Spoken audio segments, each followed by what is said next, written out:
sa Notan. Boss Jeff, ano masasabi mo ulit? First time kong makapunta dito guys. I hope naman na may enjoy namin to. Kasama natin si Boss JP. Siya nang bahala sa atin dun guys. Sulit. Ano kaya ang inihanda niyang pasabog dun? Pasasabugan tayo. Uy, pag-vlog ko yun, kapanood ko sa may-ari ng resort.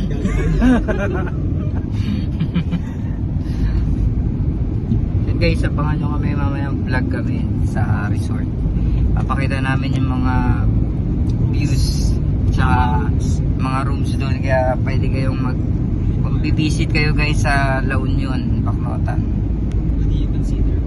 pwede nyo i-consider yung resort na yun. And guys, abangan nyo kayo later.